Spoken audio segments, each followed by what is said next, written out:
KUHP lama nggak salahin konstitusi. Ya kan kok diperbesar. Memang kewenangan polisi besar.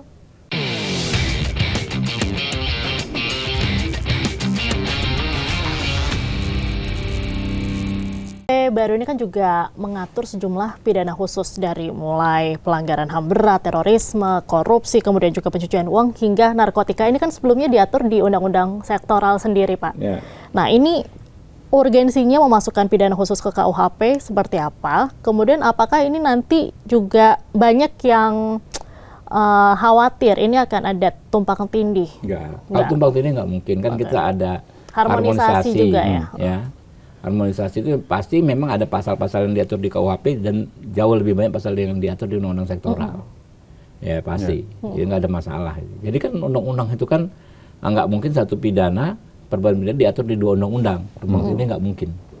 Kalau sekarang metode kerjanya udah jelas di MD3 ya, undang-undang P3 pembentukan peraturan perundang-undangan. Proses pembentukan undang-undang itu kan mulai dari bikin draft naskah akademik, RUU, lalu harmonisasi di Balek, kemudian ke AKD, panjang sekali. Oke. Tapi pasal-pasal yang dianggap kontroversi udah ya kita bahas ya. Udah kita bahas. Bisa dijelaskan juga udah sama Abang gitu ya. Sekarang kita mau ngomongin soal pasal kontroversial dalam KUHP nih. KUHP nggak ada. Malah nggak ada ya? Coba. Tapi ada beberapa yang teman-teman saya satu-satu kampus gitu, banyak yang praktisi hukum, banyak yang beberapa tuh menyoroti soal kewenangan dari polisi ini kan jadi penyidik utama. Kemudian juga banyak yang menganggap kalau penyidik PNS ini seperti dikardelkan. Nah, kewenangannya dari polisi ini dan juga jaksa jadi sangat besar. Gimana nih Pak tanggapannya? Enggak lah, itu nggak mungkin. Jadi gini, belum baca juga mungkin. Jadi, ya kan ya, konstitusi kita, coba. Konstitusi buka, ya kan? 30 ayat 4 kalau nggak salah. Penegak hukum itu siapa? Ya kan? Penegak hukum itu Polri. Menegakkan hukum, mengayomi, melindungi, melayani masyarakat, serta menegakkan hukum. Bertanggung jawab dalam sektor keamanan. Yang disebut dalam konstitusi kita, konstitusi itu kan yang pasal ini 30 ayat 4 ini produk amandemen kan ya, produk reformasi. Iya kan ya? Amanat reformasi dan amanat konstitusi sekaligus kita mengatakan penegak hukum itu siapa? Polisi. Kalau di konstitusi malah nggak disebut penyidik lain, Pak. Oh iya. OJK nggak disebut. Jadi penyidik PNS-nya nggak ada. Belakangan nanti ya munculnya. Iya kan, nggak disebut Pak. Kalau kita ini ke konstitusi, tapi dinamika ada, ya kan ya. Kalau di KUHP lama, di KUHP lama cuma ada PPNS dengan polisi. Di KUHP lama, di KUHP lama. Penyidik tertentu kan dia bukan PNS, bukan polisi. Ya. Nggak ada juga kayak OJK itu kan bukan PNS, ya kan ya. Nggak ada juga loh Pak. Ya kan, kenapa sekarang KUHP yang diserang, KUHP baru yang diserang? Lu nggak salahin KUHP lama, nggak salahin konstitusi. Ya kan, kok diperbesar? Memang kewenangan polisi besar. Memang harus besar, Pak. Tanggung jawabnya menegakkan hukum, menjaga keamanan. Kalau toh ada penyidik-penyidik lain sesuai persoalan hukum dan tingkat kesulitan teknisnya, ada misalnya di bea cukai apa segala macam. Ya kan kita buka tetap, tapi berkoordinasi. Korwasnya di kepolisian. Iya dong, penegakan hukumnya tanggung jawab konstitusional dia kok. Bukan yang memperbesar. Justru ini kita justru memperkecil. Kalau kita acuannya adalah de facto seolah-olah memperkecil, tapi enggak juga. Tapi kita pengen semua on the track sesuai dengan relnya. Boleh. Ya kan ya, ada penyidik lain, tapi memang polisi. Dan penyidik utama itu bukan produk bahasa kami, bukan produk bahasa Komisi 3 dan pemerintah. Itu produk MK bahasa itu. Uji materi MK mengatakan penyidik utamanya polisi. Iya kan. Nah kita ini kalau merumuskan undang-undang, ya kita rujukannya macam-macam. Diantaranya itu juga gitu loh. Jadi nggak ada, mau dari mana? Memang kayak begitu. Sudah seharusnya kita ini diferensiasi fungsional. Polisi kita maksimalkan fungsinya, jaksa sebagai penyidik utama, jaksa penuntut tunggal, hakim yang memutus perkara. Nah inilah perannya masing-masing dimaksimalkan dalam KUHP baru. Baik. Lagian gini, Bos, ya. Kalau kita bicara KUHP, ya, KUHP itu adalah satu aturan yang mengatur interaksi antara negara dengan warga negara. Ya kan? Di unsur negara ini ada polisi, hakim, jaksa, ya sampai ke pemasyarakatan. Di sini ada warga negara, ada orang bermasalah dengan hukum didampingi advokat.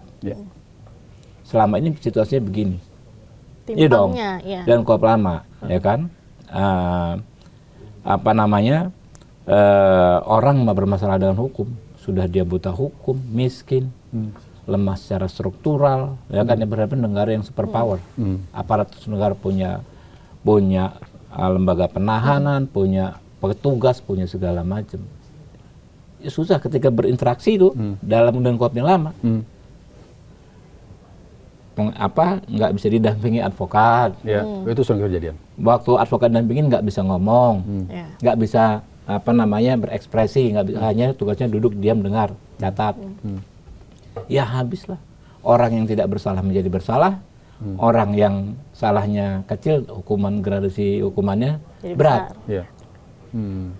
Iya kan? Dengan KUHP yang lama. Nah, kami ingin membuat situasi yang lebih memberdayakan warga negara. Kami nggak tertarik memindahkan kewenangan antar aparat negara tadi, hakim, polisi, jaksa, atau para penyidik PPNS, itu urusan mereka, istilahnya gitu kan ya. Yang penting warga negaranya diperkuat. Caranya gimana? Perkuat advokat. Kan yang mendampingi warga negara bermasalah dengan hukum advokat. Nah itu. Nah kalau orang yang paham hukum pidana dan terlibat dalam proses dengan hukum pidana, pasti paham bagaimana cari jalan keluar mengatasi permasalahan hukum. Masalah hukum selama ini kan kayak begitu, karena nggak imbang. Orang ketika dapat masalah hukum, udah stres duluan, Pak. Udah beberapa surat panggilan tuh udah lemes, sudah mati rasa. Karena tahu dia akan nggak berdaya. Tapi dengan sekarang, dia didampingi advokat, dipanggil sebagai saksi dulu nggak bisa, Pak. Jadi didampingi advokat. Sekarang bisa. Belum saksi aja udah bisa didampingi advokat. Nah, dengan KUHP baru ini, respon dari teman-teman advokat gimana, Bang? Ya, lihat aja, 100% organisasi advokat menerima KUHP baru. 100%. Iya, saya juga yakin. Ditambahin hak imunitas juga. Lain hal. Satu, pertama, bisa mendampingi sejak awal. Jadi gini, Bos. Misalnya dalam kasus makar nih, atau kasus 10 orang ketangkap nih, tuduhan politik lah. Diperiksa di ruangan yang berbeda nih, 10 orang nih. 10 orang ini berstatus sebagai saksi, ya tersangka, ya kan? Saksi satu sama lain, ya juga berstatus sebagai tersangka. Dalam 2 minggu pertama pemeriksaan dipanggil sebagai saksi dulu semuanya. Sebagai saksi nggak boleh dong didampingi pengacara. Oh Pak, dia kan tersangka, ya tapi ini pemeriksaan sebagai saksi. Pengacara pakai jas, pakai dasi, cuma nunggu di ruang tamu bawah. Ya kan? Di atas digojlok, Mas. Udah, ngaku aja. Itu si Ali di sebelah udah ngaku, kamu yang mimpin rapatnya. Kamu ini kan. Udah ngaku aja, kasihan si Ali sakit tuh kalau ini segala macam. Injek kakinya aja nih ya. Ya kan? Ada juga dengan injekan. Tapi yang paling halus kan dengan kayak begitu. Dengan teknik penjebakan, pertanyaan menjerat, menggiringan, intimidasi, perlakuan yang tidak menyenangkan, segala macam. Nggak ada saksi, Pak. Cuma dia di ruangan yang lebih dingin dari ini dengan para penyidik. Ya kan? Dalam waktu seminggu terbangun konstruksi perkaranya sesuai keinginan penyidik. Ya kan? Udah selesai konstruksi perkaranya, baru dipanggil sebagai tersangka. Dampingi dong pengacara, advokat. Advokat walaupun mendampingi cuma bisa bisik-bisik dengan kliennya. Nggak bisa argumentasi. Gini. Oh nggak bisa Pak, nggak boleh begitu advokat. Pak, Bapak, saya keluarkan. Bapak, tugas Bapak hanya mendampingi, mencatat. Kalau konstruksi perkara yang sudah ada, ya kan ya. Jadi dia ngomong, ini pemeriksaannya sekarang sebagai tersangka ya. Tetap sama kan dengan pemeriksaan yang kemarin hasilnya. Digongin aja. Jadilah konstruksinya sesuai dengan keinginan penyidik. Udah nggak bisa lagi. Itu pengakuan kamu sendiri loh waktu di hakim, kamu yang ngaku ini segala macam ini, walaupun tidak sesuai dengan faktanya. Nah ini yang terjadi selama ini, macam-macam, bukan hanya di misalnya makar, di tindak pidana korupsi, di mana segala macam kayak begini, gitu loh. Kalau lebih berat loh, kamu kalau nggak ngaku sebab yang lain ngaku begini, nah, kamu ambil ya. Kalau tidak, misalnya DPRD, yang lain udah pada ngaku bahwa semua ngambil. Kalau kamu nggak ngaku, kamu lebih berat. Dengan walaupun ya, misalnya nih posisi anggota DPRD latar belakang pendidikan yang belum tentu bagus segala macam, oh ya udahlah, lebih baik ngaku. Nah pressure. Itu yang terjadi, under pressure. Nah makanya kita perkuat advokat. Advokat ini bisa mendampingi. Anda bayangkan sekarang Pak, sebagai sejak pemberi keterangan mendampingi. Dan ketika mendampingi boleh berargumentasi, bos. Boleh nyela omongan, boleh menyampaikan keberatan, dan keberatan itu harus dimasukkan dalam berita acara pemeriksaan. Anda bayangkan situasinya, advokat nggak dikasih kewenangan aja, aktif, apalagi kalau dikasih. Anda bayangkan orang baru meriksa satu pertanyaan, sabar Pak, ini nggak bisa ini Pak. Kayak begitu situasinya. Nah, bagaimana dia bisa menekan si terperiksa ini? Tambah lagi ada CCTV, Pak. Keharusan adanya kamera pengawas dalam setiap pemeriksaan. Iya kan?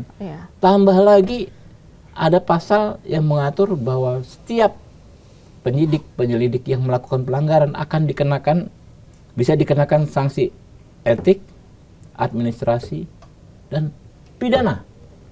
Anda bayangkan Pak, kalau selama ini, kalau terbukti misalnya akhirnya tersangkanya bebas, itu paling waduh hanya prestis saja. Wah ini ternyata penyidikannya nggak benar gitu kan. Kalau sekarang bahaya Pak, bagi si penyidik Pak. Bisa dibalikin. Waktu itu berarti ada pelanggaran. Nggak ada kekebalan, nggak ada imunitas. Ini advokatnya dapat imunitas, penyidiknya kehilangan imunitas. Kalau sekarang ini. Iya kan? Karena dia bisa kenakan pidana. Advokat aja kan dapat imunitas. Di KUHP yang baru kan? Penyidiknya kehilangan imunitas. Maka dia harus lebih hati-hati. Nggak bisa lagi, karena misalnya kepentingan dir sersanya, dia maksain anak buahnya begini. Wah, bos yang punya kepentingan, nanti gue yang kena. Dia harus sangat hati-hati. Nah inilah KUHP baru. Ini menggiring para penyidik di kepolisian untuk profesional ya. Harus mengupgrade, upgrade skill. Baik. Di KUHP baru ini juga banyak yang jadi sorotan soal 3 upaya paksa yang tidak perlu izin pengadilan. Ada penetapan tersangka, penangkapan, dan penahanan. Apa pertimbangan utamanya nih Pak? Ya itu kan di KUHP lama juga begitu. Bukannya mesti ada izin pengadilan dulu? Enggak. Jadi gini, di KUHP lama juga nggak ada, gitu loh. Jadi kemarin sempat ada usulan harus lewat izin pengadilan, tapi kita nggak kita lihat situasinya nggak mungkin, ya. Penahanan, gitu kan ya. Penahanan itu kan ketua pengadilan itu kan di ibu kota kabupaten. Penyidik itu ada di polsek, kota kecamatan. Harus izin dulu ya. Mau izin dulu orangnya udah kabur, gitu kan. Ketua pengadilan rata-rata home base-nya itu bukan di tempat dinasnya. Misalnya dia orang Semarang, dia bisa pengadilan di Toli-Toli sana. Ya kemungkinan ya kan 2 minggu sekali pulang, ya kan ya. Hari Jumat sudah nggak ada sidang, kadang-kadang udah nggak ada di kantor. Dan Rabu Kamis, si penyidik dari kabupaten dari kecamatan nyampainya hari Kamis sore, sudah nggak ada, nunggu sampai hari Senin. Si pelaku pencurian segala macam, ini kita nggak bicara ini loh Pak, nggak bicara pidana politik saja, bicara pidana umum ya. Si pemerkosa, si pencabul, si pembunuh. Udah kabur Pak. Baik. Udah kabur, udah nggak ada lagi gitu kan ya. Yang korbannya bagaimana? Keluarga korban bagaimana?